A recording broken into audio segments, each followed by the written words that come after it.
በስመ አብ ወወልድ ወመንፈስ ቅዱስ አሐዱ አምላክ አንድ አምላክ በሚሆን በአብ በወልድ በመንፈስ ቅዱስም ታኅሳስ 3 በዚች ቀን አምላክን የወለደች እመቤታችን ቅድስት ድንግል ማርያም 3 ዓመት ሲሆናት ወደ ቤተ መቅደስ የገባችበት ነው።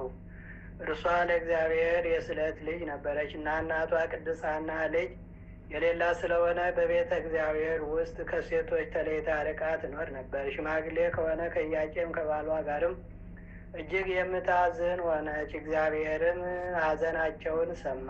ቅድስት ሐናም እንዲህ ብላ ለእግዚአብሔር ተሳለች። የሰጠኸኝን ፍሬ ለእግዚአብሔር አገልጋይ አደርጓለሁ።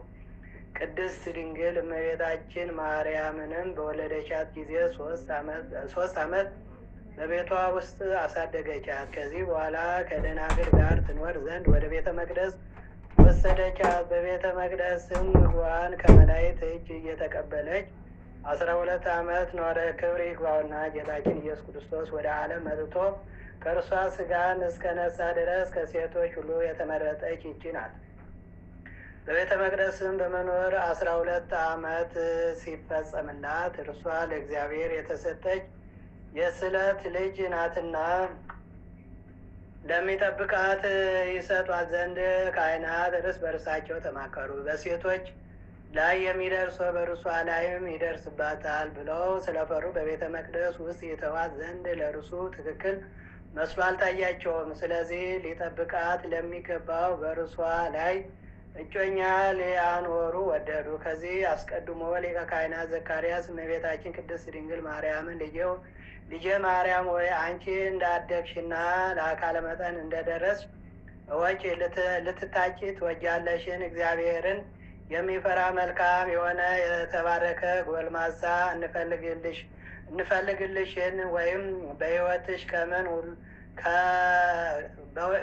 ዘመን ሁሉ በቤተ መቅደስ ተቀምጠሽ እግዚአብሔርን ልታገለግዩ የምትሺ ከሆነ በሴቶች ላይ የሚደርሰው በሚደርስብሽ ወራት ወደ ቤተ መቅደስ ደጅ ከመግባት ትጠበቂ ዘንድ በኦሪቱ የተጻፈውን የእርግማን ሥርዓት በአንቺ ላይ እንሰራለን አላት። ቅድስት ድንግል እመቤታችን ማርያምም እነሆ እኔ የእግዚአብሔር አገልጋዩ በፊታችሁ ነኝ። አባት እና እናት ያሉኝም ስሙ ብሩክ ምስጉን ከሆነ ከእግዚአብሔር በታች በእናትና በአባት ፈንታ እናንተ ናችሁና የእግዚአብሔር ትእዛዝ እንደምታውቁ አድርጉ ብላ መለሰች።